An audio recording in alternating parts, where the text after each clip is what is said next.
onegaishimasu. Okay, so we'll do a little bit of warming up. I'm just going to go a little bit into the jo today. Go up. And just the same as we did yesterday, start to bring the arms into it.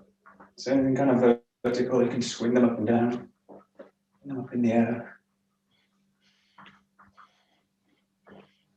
Play with the joint a little bit in the vertical.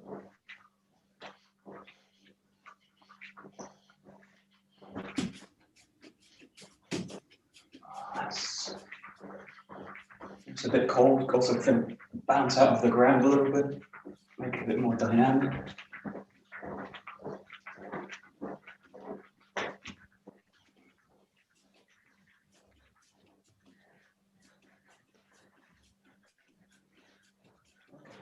The front and back, and then start to bring the hands into it again, or the arms into it.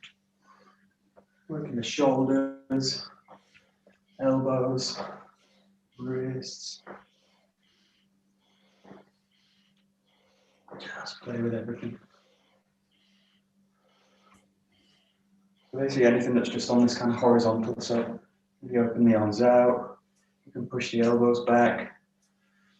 Play with anything you like, really.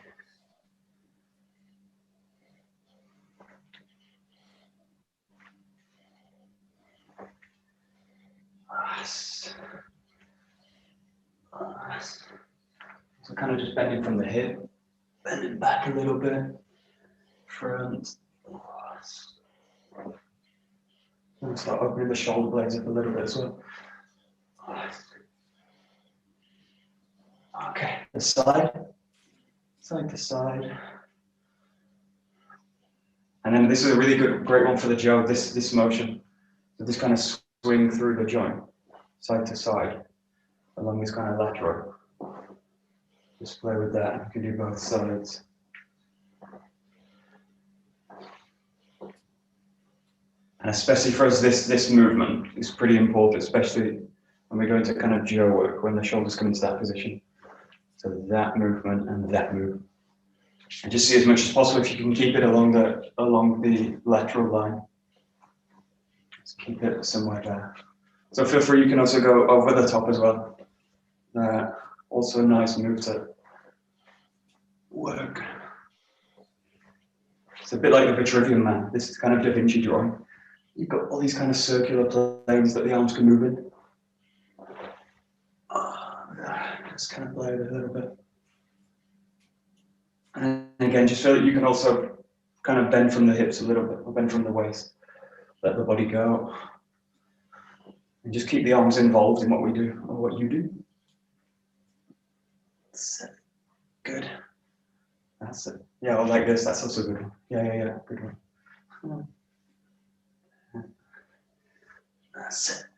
Good, and then come into rotation. One nice and easy, I can just let the arms go.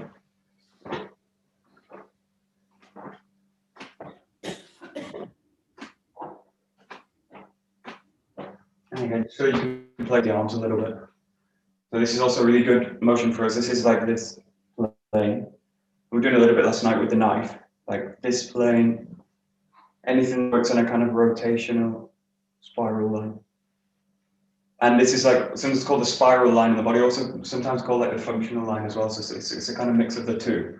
So if you think about things where you do something, you're doing, tends to be these kind of motions. Again, play with the shoulders, kind of loosening the shoulders. You play also with the elbows, like as if you would strike with the elbows. And you can also play with the hands as well. But all working on this kind of circular rotational plane. So. Also, one nice one you can look at is this idea of just working with the hands. Something we do a lot with Aikido is like pressing down. So it's got a kind of quality of like suppression. Suppression, kind of boom. That with the hands. There's something quite heavy. And again, done with the body. We tend to do this on a rotational movement like this. You think about like Ikkyo, all these kind of movements we do. Just play a little bit. You want to go moving the feet, just move them around a little bit as well. Let's get the body moving. So if you think about Irimine, it's a classic one. Really works on that line. Really works through a kind of spiraling rotation. Almost all the techniques work on this line. Well, actually, all of them. Yeah. Yeah, all of them. Okay, good. Last one, just the inside outside. Again, just let everything go. You know, working. You can move and then pass away, especially now including the spine, the top of the spine and the head. I just feel the movement like passing in and out of the head. Especially work with the neck if it's a bit stiff.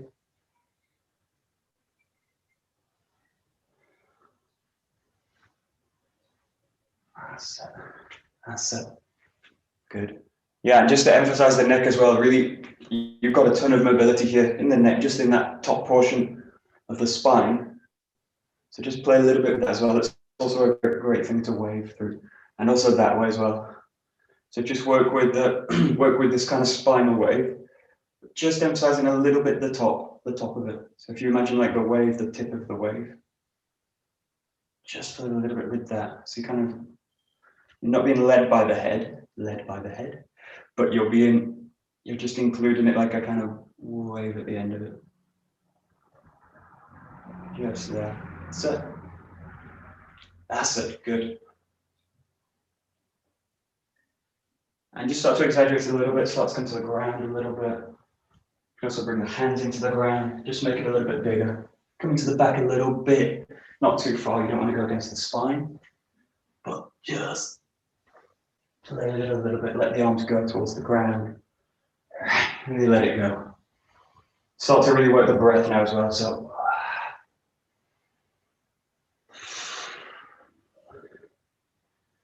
That's it. And now just start to really play with the lines. So you've got these vertical direction, you've got the front and back, you've got side to side, rotational, in out. Just play with them all. Just follow the body a little bit. And again, just making sure I want to really include the arms in it. So just really moving the body. Just pay attention, just listen to the body. You might have an injury, you might have an old injury. I've got lots. So just find the body might start to work those places because they just want to, you might feel a bit stiff. For me, it's like the shoulder, it's the knee. Both knees, one shoulder. And just see if you can kind of work it a little bit. Just introduce some movement into it. Just again, it's just about mobilizing. Filling the area with feeling. Just feeling what's actually going on in the body. That's it. Just follow the movements. And if you feel one particular part of the body again is a bit stiff, like the hips maybe, the knees, just work that area. Work it with circles. There. Set and just follow it a little bit. Great. Good. Nice. Nice.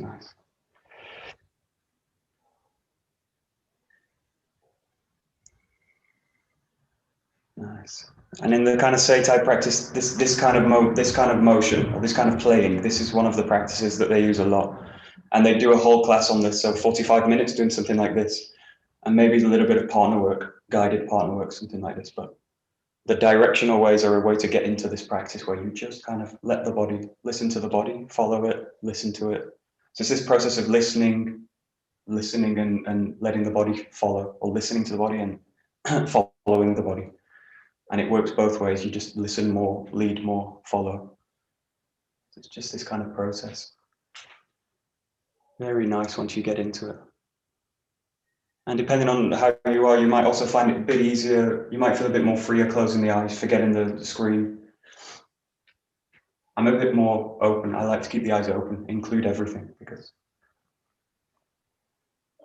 the way your environment is, everything's kind of included in it as well. That's it. Good. That's it. Yeah, move the feet as well. Great. Good. Yeah, good. Nice. And just do one minute or so. Just start to think about Aikido and think about how I use Aikido work. So thinking much more about functional movement now. So think about how you move the feet, primarily how I'm using the feet. So how do I relate to the ground in a kind of really balanced, centered way?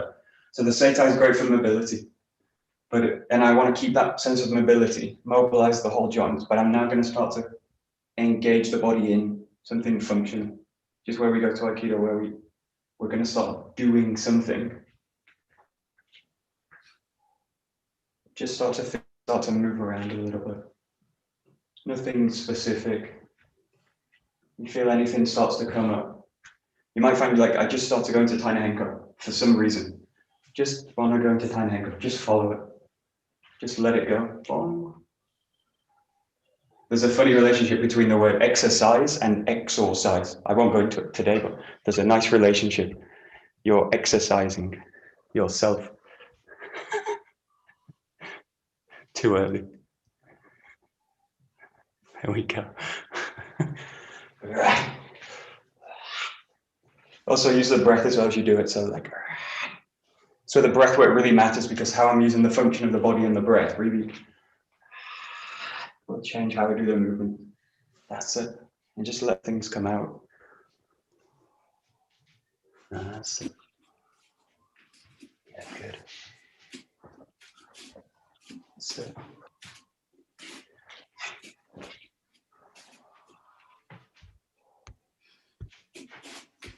That's it. Good.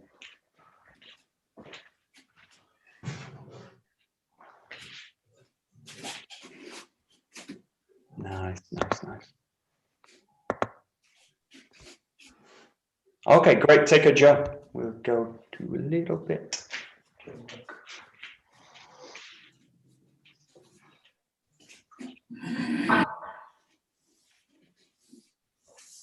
Okay, I'm just going to work on the ski a little bit. Let's turn my camera a little bit. Okay, so just going to break it down a little bit. So just working with the ski kamae, or with the, this is really like hitoemi posture. So it's not quite like the ken, where you've got quite a narrow base. Like that, it's a bit opened out. So first, just get used to kind of just finding the kamae. For me, it's something like this. It's quite wide.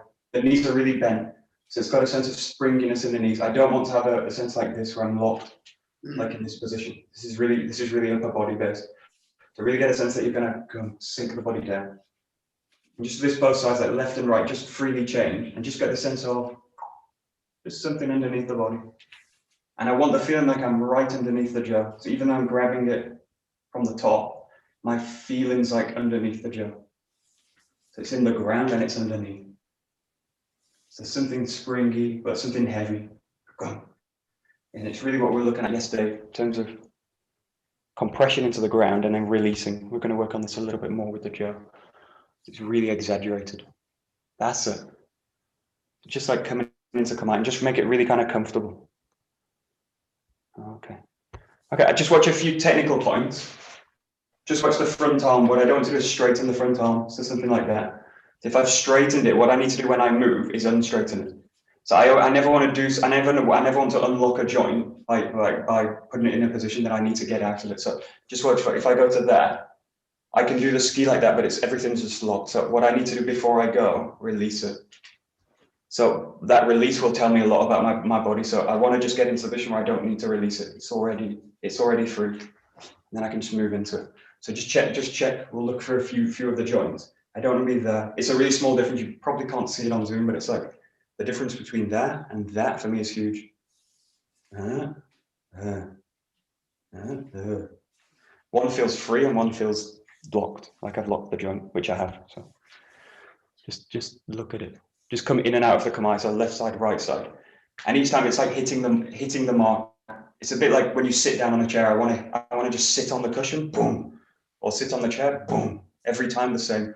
I don't want to sit on the edge of it or the back. I want to just sit on it, boom, and feel comfortable. Every time it's like this with the jaw. I want to get right into my comfortable position. So it's totally active, but it feels just totally boom, ready to go. That's it. Good. Yeah. Good. Okay, related to that, it's like where the front hand is on the jaw. So if the backhand's always at the back of the jaw, right on the back. I don't want to be in that position. I want to be like right there. Now, all this kind of matters between where I put the arm. So just notice now where you put that front hand. For me, it's not on the center of the jaw. So if it's on the center, it's too narrow. It looks like this. So for me, it's like just beyond center. It's not too far. This is too stretched, but it's just that. Now, for me, how I find that is just like that. I just keep the arm loose and I strike into it. Boom. It just lands in the right place. So it's just that. Yeah. So again, it's bent, it's not straight, and it's not here, it's not, for me, it's not in the center totally. There. Just there. Somewhere around there. Just explore it, see how it feels, because your jaw's different and your arms are different. Both of your arms are different. And your arms are totally different to my arms, totally different to everyone else's arms. So it's just about making it kind of sit into your structure. For me, it's not on center at all. And I want to assume a position where I can just go into a ski. So that's my ultimate aim with this position. How do I reach a kamae, which is just allows me to just move into the ski. So you should just feel like boom, ready, like a loaded spring, and boom, and ready to go. Got that kind of quality. That's it. Yeah. That's it. I kind of frustrate people a bit in the dojo with this by doing just the kamae work, because they'll eventually get to a point where they feel like, I want to go, I want to make a ski. And that's the point you want to find. So I want to find a point when I go like, it's inevitable, I go into a ski. It feels like everything's just there. And I want to just pass into it. So that feeling of like being frustrated by the kamae a little bit, or being frustrated by just getting into kamae, it's a really good method. And I'll do it to myself a lot. So I frustrate myself a lot with just finding the kamae. And the one time I feel like perfect, and then I can just go into it. That's a bit what I'm looking for. I'm looking for that position where it feels like inevitable. I'm gonna go into a ski, and I don't need to think twice about it. Yeah, that's it. Nice. Great. And this first position is like really important, and we don't spend near enough time on it. These kind of kamaes, these positions and the transitions in it, we don't spend enough time. We spend so much time on the action stuff and not on the kamaes, not on the positions where I actually start from. This is a really important part, and it's boring as hell, I admit, frustrating just doing that, but it's really important work because it's the base I come from. Everything's based on that point. So just to stop it being totally boring, just play a little bit with shifting the kamae this way. So he's going to shift like you were doing Zengo, but without the ski. Just play with the transition. It's going to go, transition, go, transition. And don't worry about going like front and back. Just play with it. You can also go to the front a little bit. It's just about transitioning to the posture. You can also do it to the front a little bit. So just let it go. And just each time find that comfortable place, right in the middle. Yeah. Like fully engaged. Wow. And this is really nice for the transition, the hand work, how I use the hands. Got this nice, smooth sliding all along the jaw. Nice.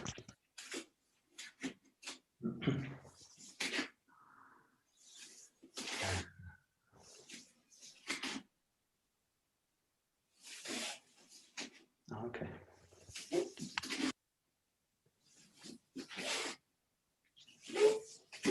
Okay. Bettina mentioned something about yesterday in the Zengo Giri being freed because you're being released from the ground as you do. And I put that GIF with the slinky being compressed and sent forward, boom, in constant motion. But this is actually how it feels like. It's like what I want to do is I don't want the slinky to go boom up. I want the slinky to go boom there. So I'm converting that motion of compression here, boom, there. But it doesn't go boom, boom. The slinky doesn't work like that. The slinky works by compression, boom, and then you send it to a direction. But the key part of that is like the compression is still there. It just gets converted, and then it finds the compression again. So really find that when you do this movement, do this without the jaw, do it with the jaw. But it's the feeling again, release it from the ground, but don't spring up. So it's not a kind of spring up. It's not like a gazelle or something like this. It's something like that. So it's much more like a slinky. It's like one, And I'm passing from one foot to the other. So the slinky goes like, oh, goes like that. And at the same time, you're doing a rotation, which is tricky. And at the same time, you're transitioning the jump, which is also tricky. So you've got all those things to do. But the key thing is that I'm compressing through the ground, through the structure into the ground. And the more complex that it is, the harder it is to do. But just work with that as an idea.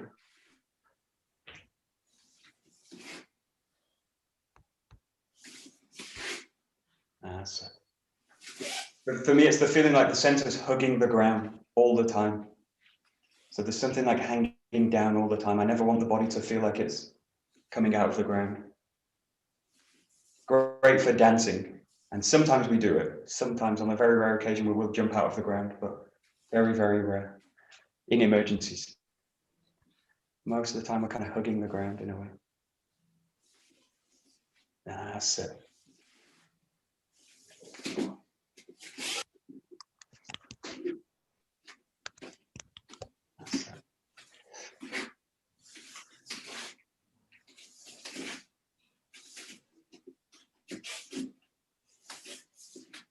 There's a bit like 3 stages when you do this movement, or what I noticed. This is my 3 stages, and I see them quite a lot with people. The first stage is like a bit of an adolescent stage. So I need to do this. I need to pick the feet up. So it tends to go like this. So I call it the adolescent stage because it's like stomping. But the stomping is really great. If you look at like sumos, they do this stomping training a lot because what they want to do is really keep the center low. And in order to really do a powerful stomp, I need to have a really good compression pattern in the feet. So just play a little bit like stomping. You go through like an adolescent phase. Remember when you were a teenager, storming out of a room? You do like a little bit like a stomp.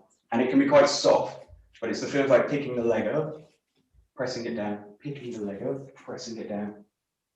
You see lots of traditional arts will do this kind of stuff.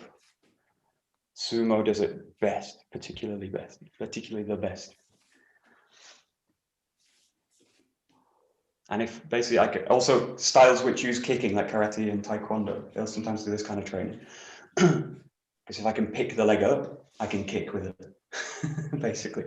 So I need to be able to do that to be able to kick. That's it. So it's a bit stompy. It's a bit more. That's it. Good. Got it. Okay. And then the next stage I see is like I get the compression into the ground, but it looks a bit like this one. It's a bit like it's a bit kind of stuck. So I get away from like the having to pick the foot up, and I just go directly to the compression. But for me, it feels a little bit stuck. It's like I'm doing it in mud. So it's like, and I feel a bit heavy down. So it's a bit like, so I'm really emphasizing the down. Just go to this stage. It's a bit less stompy, but it's a bit more like compressing everything down. And this is really to get away from this, where the body's kind of coming up. It's really get like all the time. There's a bit like down. It's a bit.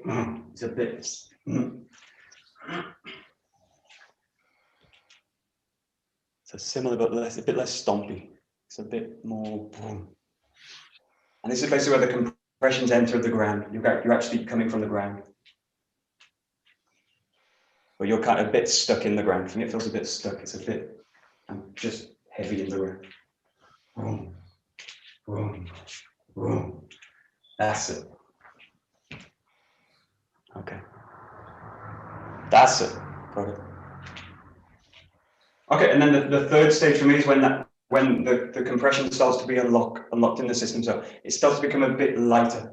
So I want to keep the heaviness, I want to keep the density, but I want to have a sense that the upper body is also really free. So this is where the arms start to become free. So the lower body's doing something heavy, and the upper body's free to roll into it. But it's got a sense of density. That's the key. Now, once I've got this stage, you can do whatever you like. So once you've got the feeling, you can start to bring the jaw up. The key thing is that I notice as soon as I start to do something like that, as soon as I start to do something like that, where the body's coming out of the structure. So this requires everything, like all those directions to be in place, or reasonably in place. The up and down primarily, and the front and back. And for the jaw work side to side is also pretty important. So just notice it and just try and get something that's quite, it should feel pretty free, so I shouldn't feel stuck at all. the kamae is about giving me mobility and freedom. It's not about sticking me in the ground. So it should just allow me to step. Just really move around your space once you've got it. You can keep it flowing if you like a little bit. Just practicing the compressions in the feet. Also feel free to just drop the jaw a few times. Just get used to moving the body.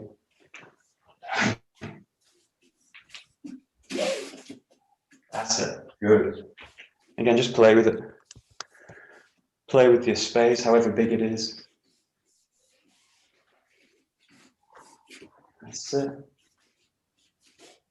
And if you start to feel a bit unbalanced and centered, just go back to the kamae. Just kind of give yourself 3 seconds, take a breath, and then start again. Just go into kind of movement. Use the kamae as like a reset. It's like a coming back to the center. Set. Nice. Good. Nice.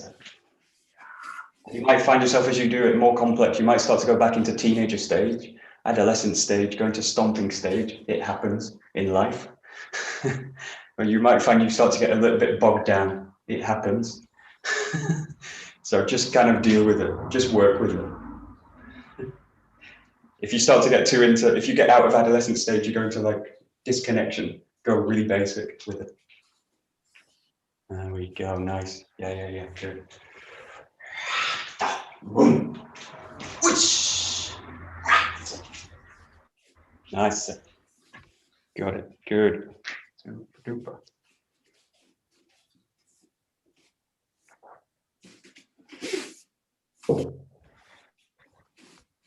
Very nice. Okay, we'll just play with one motion, and it's just from the kamae. It's this transition which is a little bit different. It happens above the head. So again, once all that stuff's in place, I spend a long time just with the jaw like this stage. So it's like hip to shoulder height, hip to armpit. Now, what I want you to do is like just focus on this, like bringing the jaw above the head, making the transition here. Just start with like, I pick a point on the wall or the window, whatever it is, draw it in, and then stick to that point. So everything's going to align down one line. So bring the feet together, change the hands, and then come to here. And the jaw's going to pass on a horizontal plane above the head. So it's going to go like horizontally, above, over, and then back. Above, over, back. Above, over, back. That's it.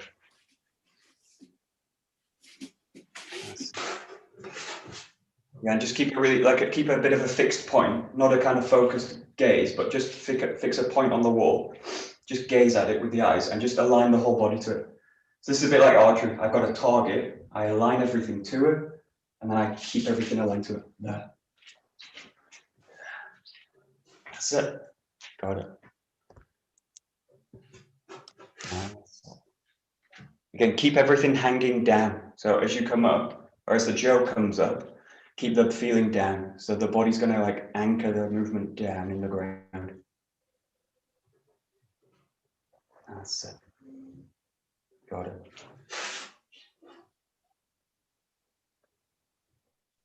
Nice. Nice. Again, this is where I need to be like super honest with myself, whether I'm starting in the hands or whether I'm starting in the center of the body. So just watch this. I go like this. What I tend to do is mask it with being fast or speed. So I go like, and you don't see that the hands are leading the movement because I'm doing it so fast. So get the sense that what you're really doing is something again from the hip. So really get a sense there's a relationship from the ground. That. So just do a few like this, you slightly break the connection. It's not how it really is, but you get the sense that the foot, the hip, without doing anything in the hands, and then it's boom, boom. So really, what I want the feeling is like the center's going to kick the jaw. The jaw's here, it's in the way, and it's going to kick the jaw out. Go. It's got that kind of quality. And then everything just goes from that point. So it's a bit like something kicking the jaw out. And that something is the center of the body. So your axis from the ground, boom. It's going to like press the jaw out a little bit. Yeah. That's it. And again, it's a compression movement. It's not a pushing movement, so I don't want to push the jaw at all. There's zero pushing it. It's compression all the time. That's it, Steve. Yeah.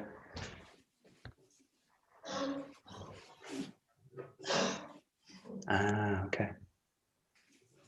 Okay.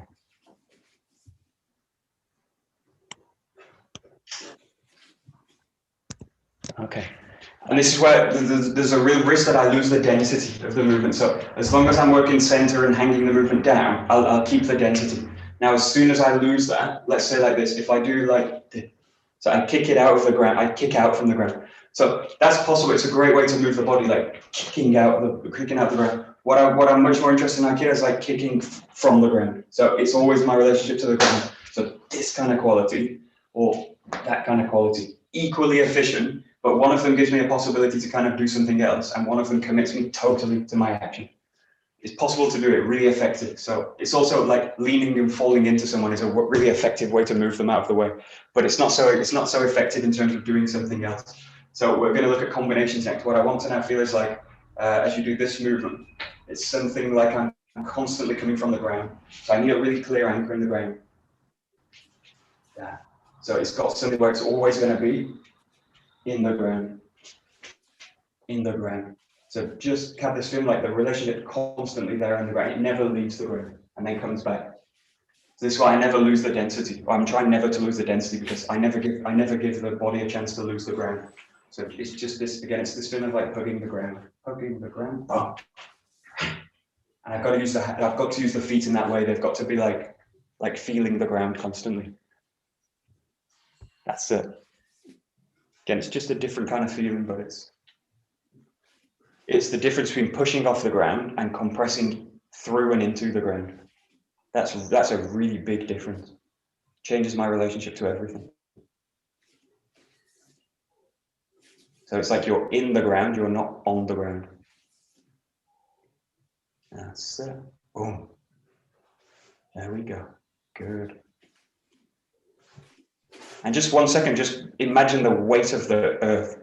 Just imagine the immense weight of the earth. It's so incredibly, like, unbelievably heavy. And then if you compare it to yourself, I feel like totally light. Like the earth's like, if I just look up a big mountain, I imagine how much would that weigh? A lot, an immense amount. Or if I just look at a tree outside, it's really heavy, super heavy.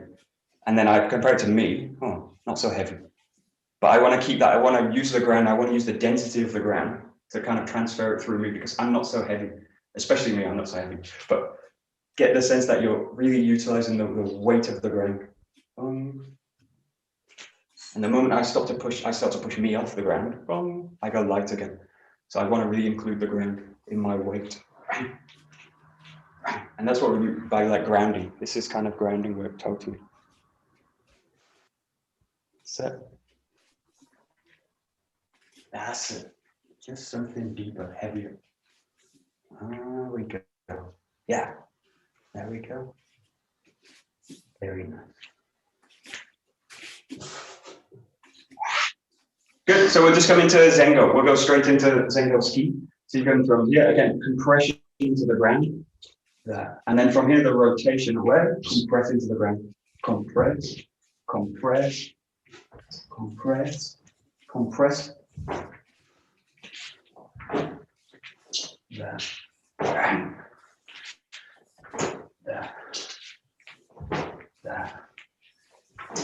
There. Make them really solid.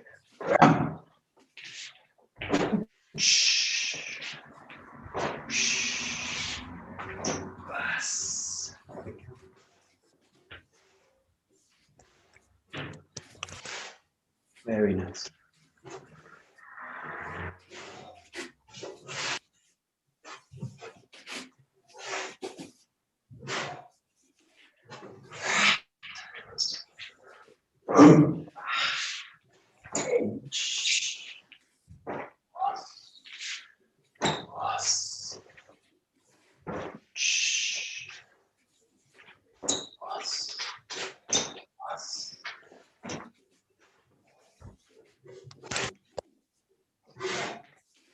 again, it's always trying to be as honest as I can with myself, not trying to trick myself, not fooling myself to think that I've got something when I've really not. So when you do this one, just do this little game I do this all the time with myself, like this little game. You go like this, I'm gonna ski. Now, unless I feel like 90% grounded or 90% that was a good ski, I will just withdraw and then I'll do again. No, withdraw, again, no, withdraw, that one. And then I go into the rotation and then I do the same on this side. No, no, no, no, no, and then go. So really play with it and be totally honest, like I want to like 90% great ski. And that, I mean, 90% means there's zero doubt in my mind that it was a good ski. Not a good ski, an effective ski. My relationship to the ground is great. The thrust was great. The arc was great. It feels great. Then go into the rotation. But really be like super honest, whether it's, and if it's like 80%, no, not good enough. This is for me personally. So you've got to do it to yourself and I won't do it for you. So it's like, you've got to be a little bit harsh on yourself. When does it feel good? And what that is like that goodness is like, or that greatness in the ski is like the ability, I know I'm immediately able to just rotate. So I'm able to go into the next movement with zero doubt. There's no doubt I can find the rotation. That's really what I'm looking for. That's it. And the key with this is don't get frustrated with yourself at all. So you be really demanding on yourself, but don't get frustrated, like zero frustration. Enjoy it totally. I enjoy my imbalance. It's totally great. You train with it. That's it. That's it. Boom. That's it. Good. Now you get it. Good. Boom. Nice.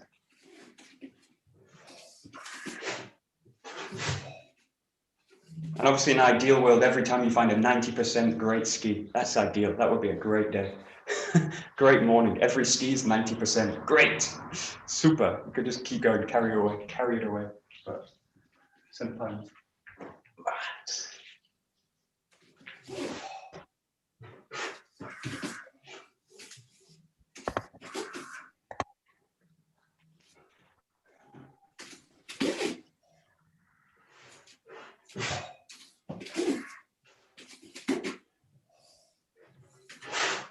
That's it. Yeah, good. Yeah, so I'll be a bit more specific about it because like great 90% doesn't really mean anything. What I'm looking for is a position where I make zero adjustments when I go into the movement. So just watch this. When I go to this, there's an adjustment. There's an adjustment back. So I feel that happen in the body. So I go, and then, and that can be really minor. That can also be very minor in the arms. The arms rock back. Or I'm too tight in the arm, and then it needs to release. So look at those like minor adjustments, and if I feel those adjustments happen, I clock them, and that's a below 90 for sure. Now I don't really work 90%. I work like in a kind of coloring system. It's got a kind of color. Now it's like deep, bluey, boom. That one is great. Boom, boom, boom, boom, boom, boom, boom, boom. That. Sometimes it's like bright red. Oh, what is that? That's kind of interesting, but I don't really work with the numbers. But the numbers are also interesting. They're common language. So, but that thing of like, I'm in adjustment. No, go back. Oh no. And the one time I don't make the adjustments, that. Oh, I made one. That now I can go. So it's about the freedom to just move, basically. And the moment I'm making all these adjustments, I'm not interested. Go back, do it again. Go back, do it again.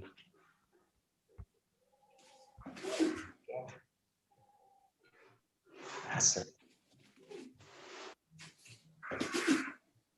Nice.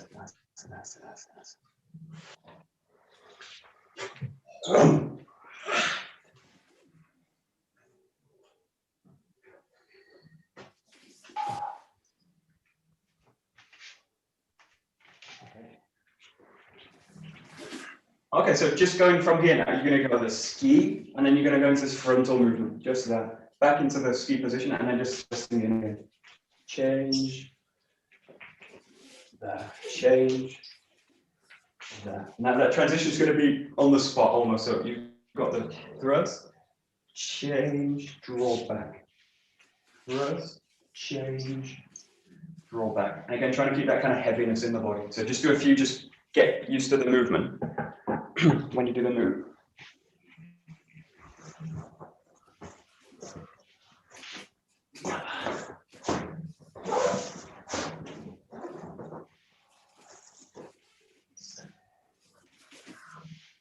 And there's a lot of that time we spend, like I call it getting into the groove of the movement. It takes a long time just to get the movement down. In terms of coordination, what are the hands doing? So there's a long time spent like this.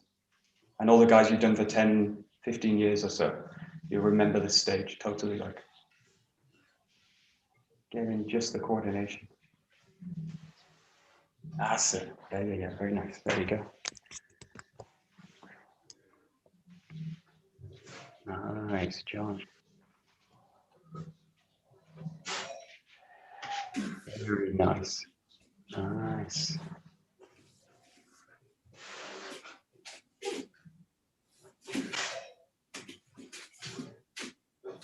Okay, good. Okay, one point with this one that's really important. It goes back to what we were doing before. Think. It goes back also to the bokken work. This is best fixed in the bokken work, but it comes up in the jo. So just watch this. I don't want to pull the jo.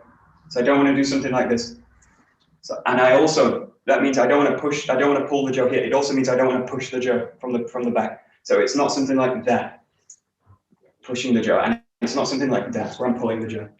It's really exaggerated, but just watch your arms, watch what they're doing, because if I say in Aikido, it's like the zero push pull, it refers to everything. So it's like when you do this, again, it's compression work, and it's not that the arm doesn't move in space, but that it's that the arm doesn't initiate that movement. So the arm doesn't do something like that. So it's much more about feeding down the jo.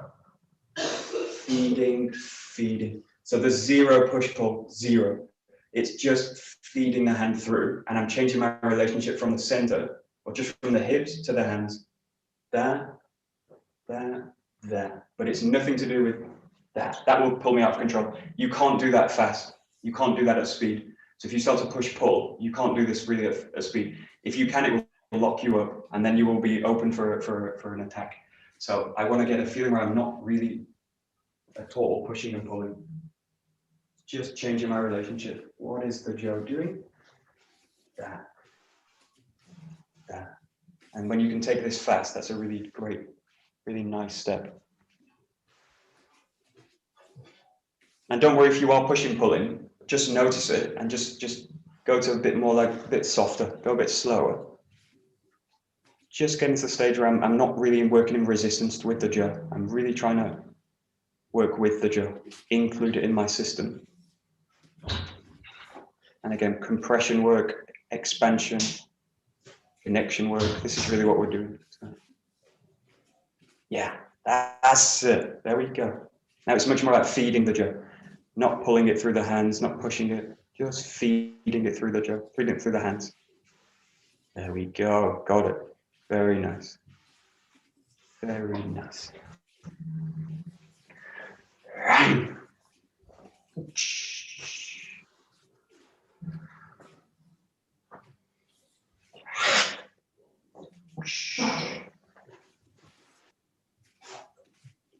Great. Very nice. Looks great. Yeah, that's it. Don't.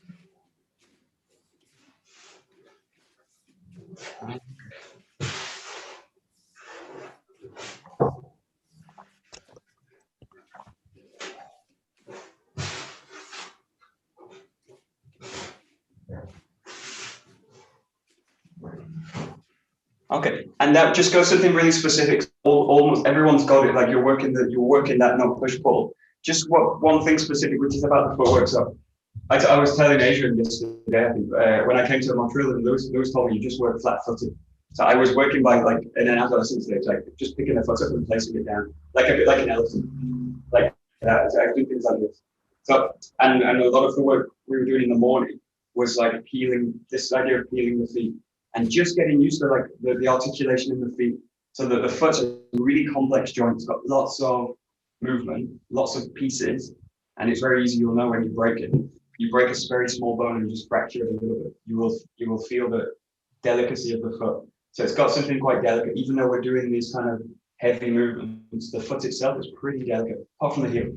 feels pretty tough, but just get a sense that as you do this movement now, you're going to really articulate the feet.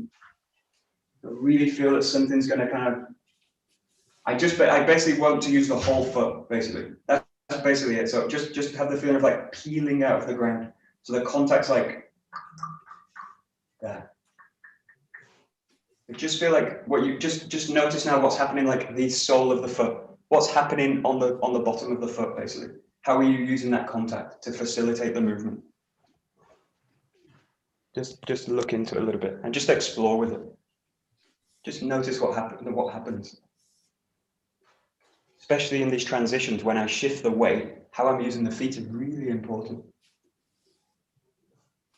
So we spend a lot of time on like handwork in Aikido. So like, how do I grip the jo? How do I grip the bokken?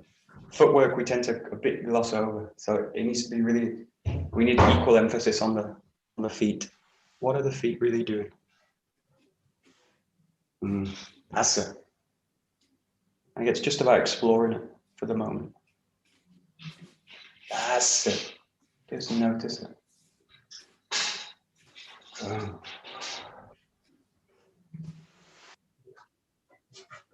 That's it.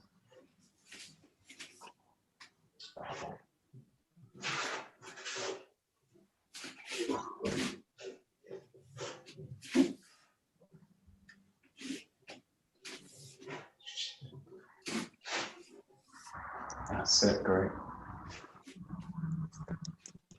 Good. Just make it a bit more complicated. What you're going to do now is like this. So you're going to make like an Irimi Tenkan. So you're going to come in, around, and then roll to the back. So this is really, it's one of the most complex footwork patterns we've got in Aikido. So there are more complex ones, but in this case, something like this.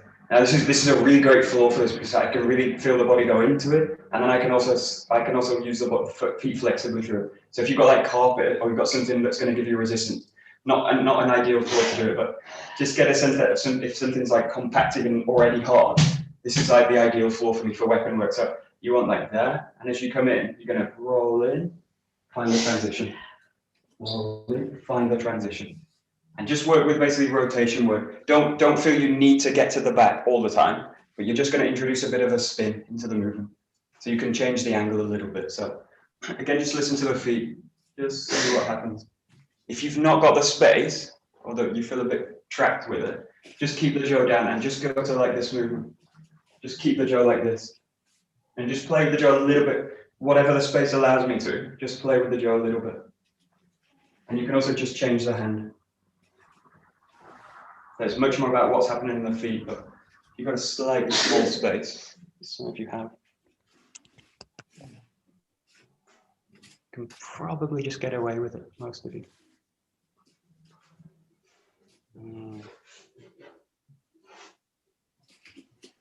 Okay, nice. Good, Nick, good.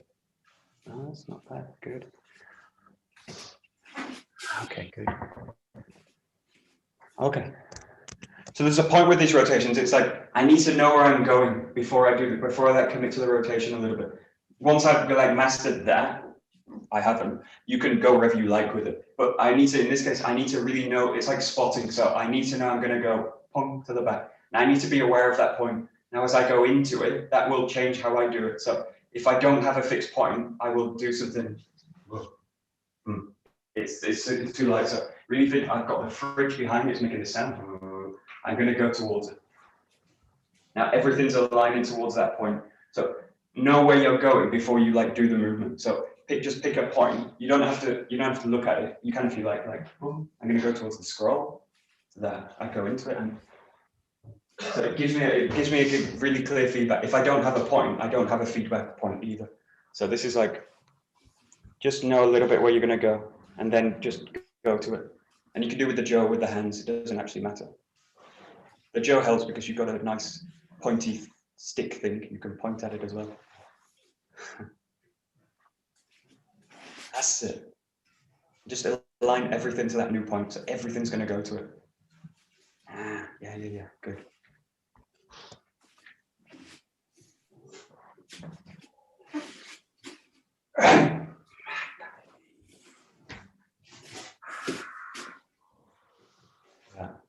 And this is, again, this is a really interest for me at the moment. It's like qualities of movement. So if you just see this as one movement, it's possible, but there's different qualities. So just watch this. There's always this kind of pattern through. There's the kick off.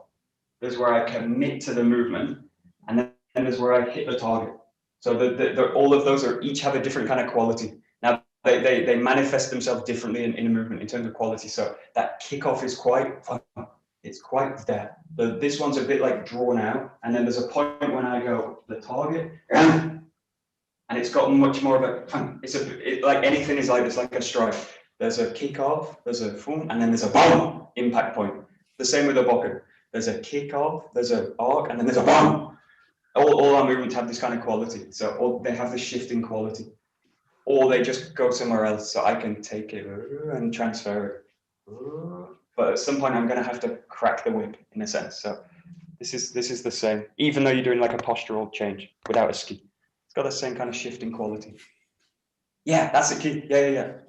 I'll just realign the body totally. Boom, boom, boom. And then I've got a fixed point to kind of get to. Go. Yeah. Got it. Nice. Boom. Yeah. That's it. Good. Nice, everyone. Looks great. Very nice. Very good. Yeah. That's it, Bettina. Nice. Good. Super nice. Yeah, there we go. Perfect.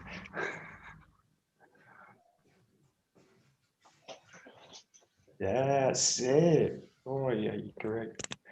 Good. Okay, we'll do some things with it now. So we're just going to use that movement now. So you're going to come here with the ski and then just release it into Hayagaishi. So we'll do it really slow. So you're just going to come to here from the front, ski, and then you're going to make this as if you were going to come into this transition and come back. But now you're just going to totally commit it forward. So you're going to go find the middle, find the back of the jo, and then strike through with the body. So now you're using that rotational movement in a kind of functional way. So you've got one, really slow, there. Really great for like handwork transition. And just, even if you know the movement and you can do it fast, do it slow. So do it in a way that's like really, what's the word in English? It's really deliberate. It's got a kind of deliberate quality. It's like, especially if you've got kind of a busy room with lots of things, especially if you've got low ceilings, do it in a really deliberate way. That's it. Nice. So this is a ski, Hayagaishi.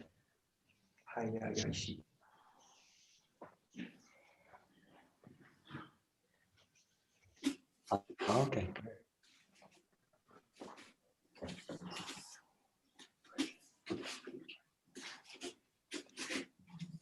That's it. Yeah. Good.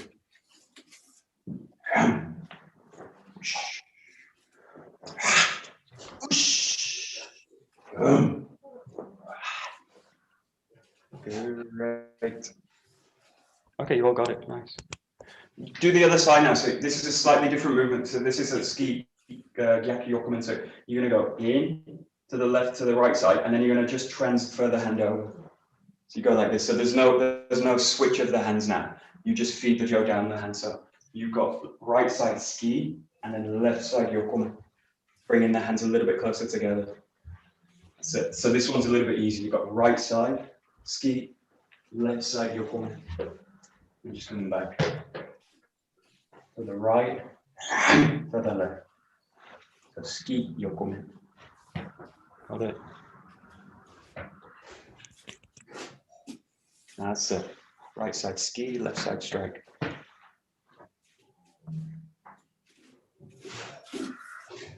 Very nice.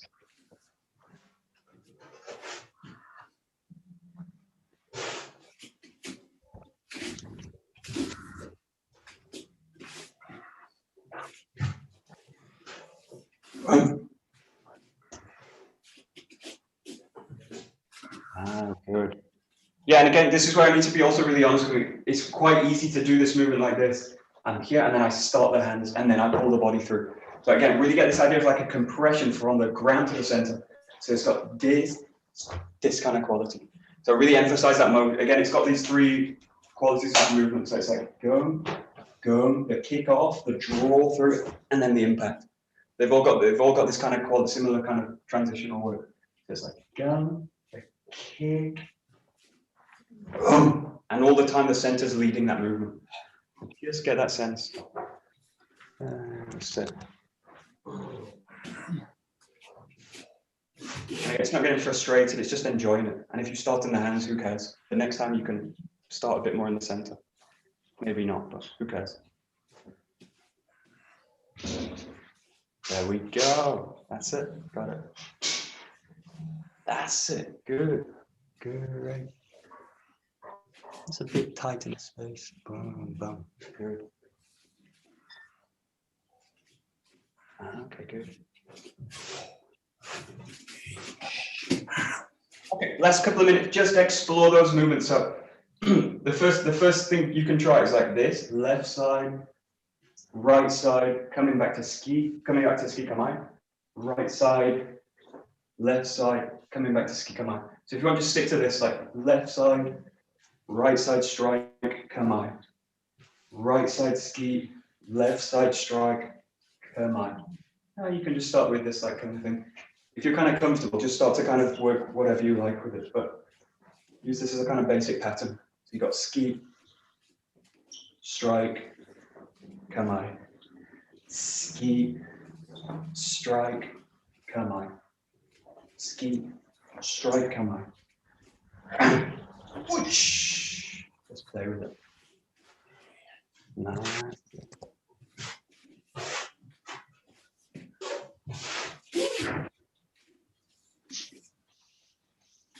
And if you want to introduce a bit of rotation work, going like Zengo, feel free, totally explore it. Nice. Nice.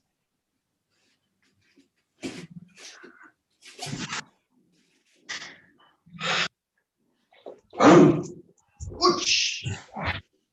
And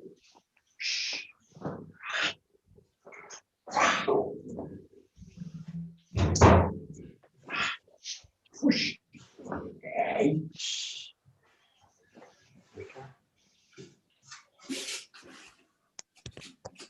last 30 seconds or so, just do your own combinations. So you can really mix them up. Do like 2, 3, 4 movements. So you've got like, you can really mix them up now. Ski, hayagaishi, strike. Change position, strike, strike, rotate, ski.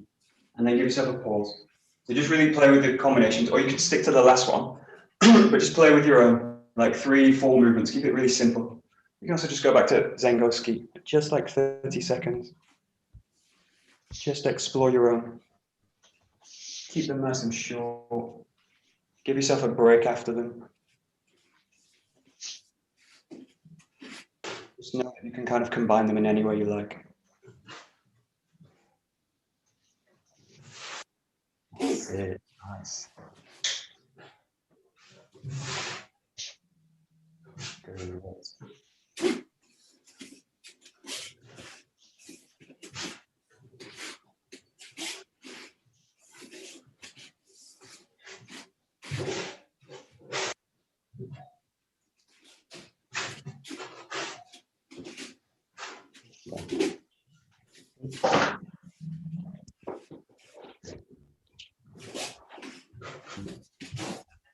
Okay, so the main thing always for me is like enjoy it. So I train these patterns and I'm quite strict with myself in terms of technique, but the aim I want just to enjoy it. So I want to pick up the Joe in the morning and feel like, oh, joyful, play with it. Now, sometimes playing with simple patterns, sometimes playing with complex patterns, it doesn't matter fundamentally. It's whether I can hold the connection together. So that's the main thing, enjoy it. So I want to give you patterns you can play with at home as well. So that's the kind of idea. So we will bow out. おし、どうもありがとうございました。どうもありがとうございました。Good. Michael.